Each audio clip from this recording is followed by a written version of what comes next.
Howdy, how are you doing? Yes, I know I'm awkward. So before we start the video, I wanted to say thank you for 500 subscribers. I love you guys so much, and I am honestly very thankful for 500 subscribers. I don't know, that number is just crazy. It may seem like a little bit to some people, but to me it's just hard to believe that 500 people are subscribed to my channel. I just wanted to say that, and let's start with the video. Today's video is going to be a skincare routine, and I did a video like this a year ago, maybe more than a year ago. I feel like I did change up most of the products. I am not an expert.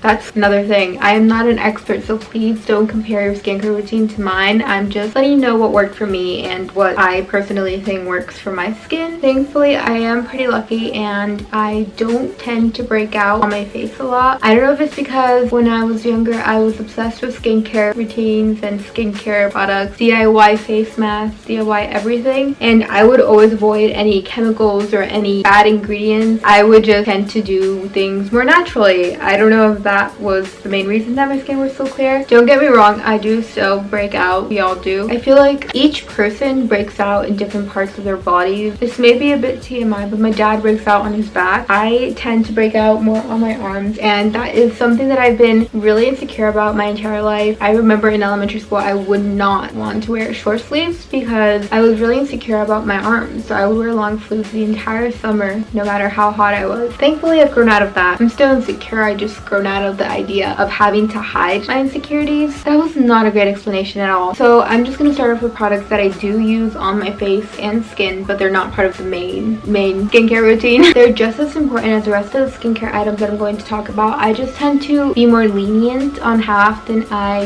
use these products and how often I actually put it on, mainly because I forget about them. Speaking of my arms leads me to the first product. This is just a lotion that was prescribed by a dermatologist that I saw once because we did go to see a dermatologist about my arms. This is the ammonium lactate lotion, 12%. I just put it on wherever I feel my skin is texturized. That's the word. I have seen quite a difference from using this, and I try to remember to put this on every night, but sometimes I forget. I'm more focused on my skincare routine for my face rather than putting this on for my arms.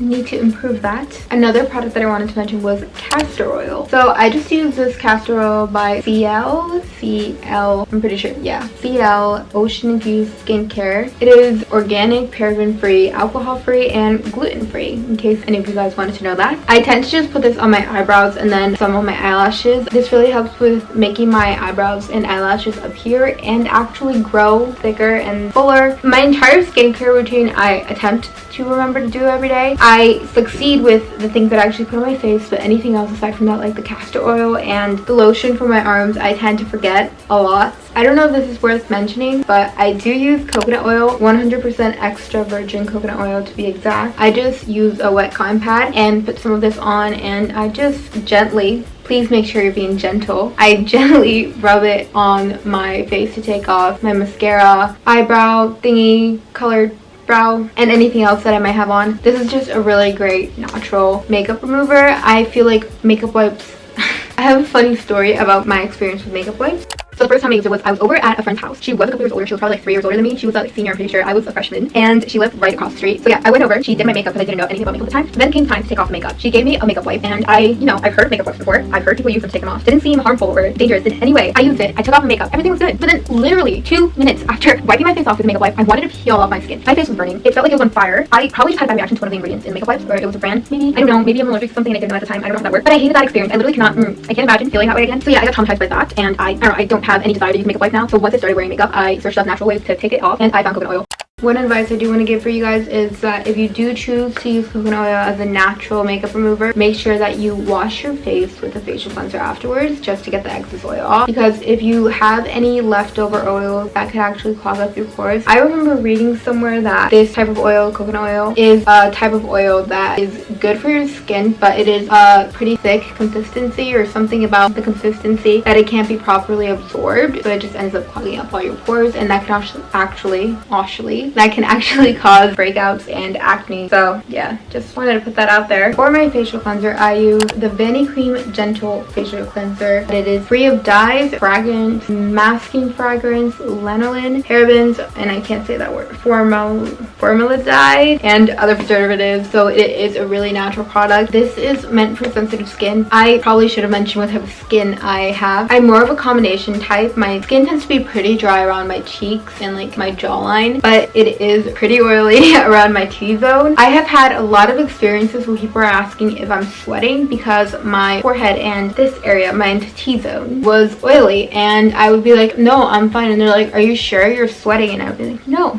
I'm fine. But I found that these products really does help with getting rid of that sweat-like appearance on my T-zone. If you do have sensitive skin, or you feel that you want more of a natural approach to your skincare routine, I would really recommend the company Vanicream. They have products that are genuinely amazing. They're the only products that I feel don't have a negative effect on my skin afterwards, because in my other skincare routine video I was using the Cetaphil facial cleanser, and that did help with my breakout here and there, but there was a con when using it, which was that my skin would dry out a lot. So I would have to use some sort of moisturizer that would really help out my skin afterwards straight away, and if I forgot, my skin would start to peel. So I'm not using that again, obviously. After using this, I looked at their products more, and I purchased this moisturizing skin cream, which is also amazing. I feel like it really helped with my skin. My skin, like I said, is a combination. T-zone, oily. Rest of my body, pretty dry. Looks like an alligator skin, and that's a problem. So I always have to remember to moisturize every day. When doing my research on the company, I also heard that their moisturizing cream helped with eczema for a lot of people. I'm pretty sure that's how you say it. So if you do have that, I would really recommend the moisturizer. Now to more of the serum acid portion of the video. They are the Ordinary products. I'm sure that you guys have heard of the Ordinary. They are a company that is getting a lot more attention now. When planning the video, I wanted to show you guys my skincare routine, but I also wanted to be like a little bit informative, so I did some research. So I did do some research on the products that I use, and I wrote some of the things down in my handy dandy journal, just letting you guys know how much effort I put into this video, which literally not needed at all. I have like 3 post-it notes that are completely filled, and then under it I have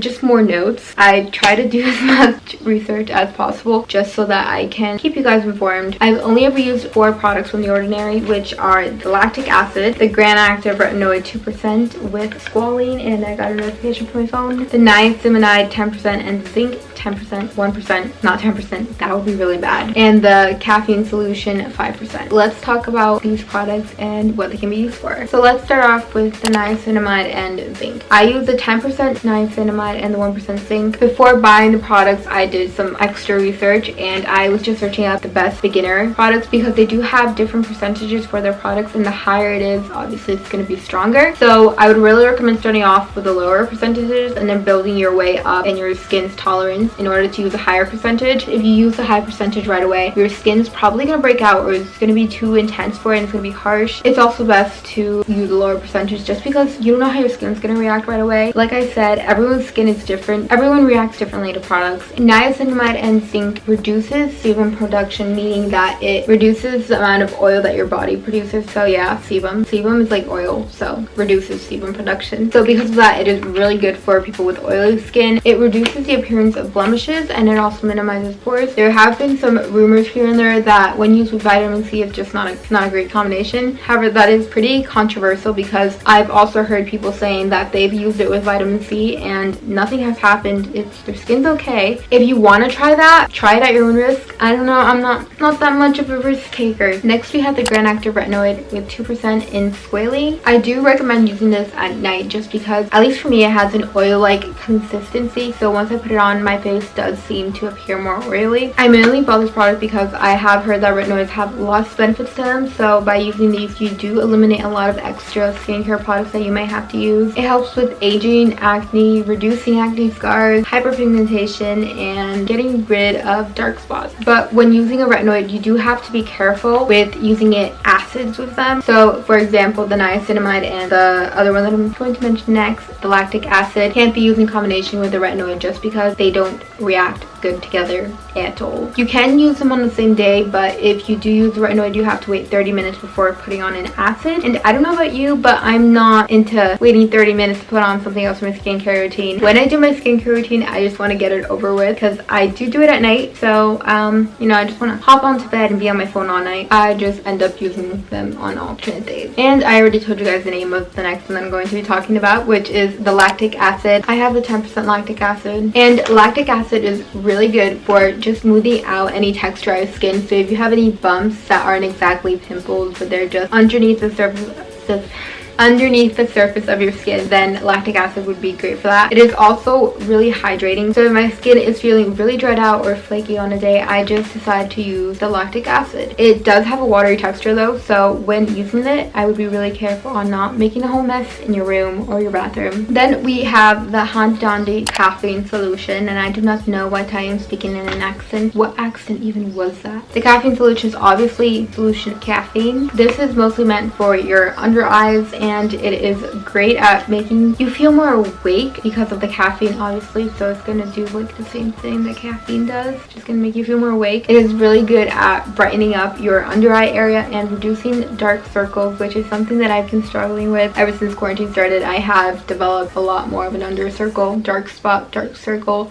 When applying this, you only need a little bit, and by a little bit I mean literally a drop. It is recommended to dab and not rub, just because they'll be better absorbed by your skin that way. I almost forgot another important product. The last thing is going to be rosehip oil. So The Ordinary does have their own rosehip oil, and the only reason I didn't get that one was because I had already had this at the time. Once I finish this one, I am definitely going to get The Ordinary's rosehip oil. Rosehip oil is very beneficial, and it is also great for sensitive skin. So if you do have sensitive skin, get rosehip oil. It helps with inflammation, redness, and has many anti-aging benefits. I honestly don't know if it's because of that people say I look like a 13-year-old, but at least we can see that it works. It is a facial oil, and it acts as a great moisturizer. So on some days that I don't feel like putting on my Benny Cream moisturizer, or if I feel like I want to have a lighter product on my face, I end up using the rosehip oil. I do try not to use it every single day, because something that obviously comes with using oils on your face is that your skin may get too oily. Since my skin is a combination, some days for weeks it's like a period of dryness, and other days and weeks it's a period of oiliness. It also depends on the weather, so I mainly use that during the winter because my skin does tend to dry out a lot more in the winter. And that is all the products that I have. I don't know if that was interesting or if I explained things properly. I do tend to be horrible at explaining things. Something that I want to clear up is that I don't use all of the Ordinary products on the same day. I alternate between how my skin is feeling. I try to listen to my skin, and like I said, if it feels dry, I use the lactic acid with the rosehip oil because they're good for moisturizing and hydration. But if my skin is feeling pretty oily, I use niacinamide and zinc because it helps with reducing sebum production, like I mentioned. I would just listen to how your skin feels and what you think your skin needs, because it's always going to be different. It's never going to be the same. So yeah, that's enough of me ranting about my skincare, and I hope that you enjoyed the video. Don't forget to subscribe. Don't forget to subscribe, like, and comment down below some video ideas that you guys want to see from me in the future. I am starting to become more consistent with uploading, thankfully, because I do have a lot more time on my hands now that school's over. Even though it is going to start soon, I am going to have time because I won't have that many classes, and I would be doing online school. So I would really like to hear what you guys want to see from me. Yeah, that's going to be all, and peace out. Peace, love, and what's the other part of that quote? I don't remember it, so I'll just see you in my next video. Bye. I just wanted to say thank you again for 500 subscribers, and I'll see you in my next video.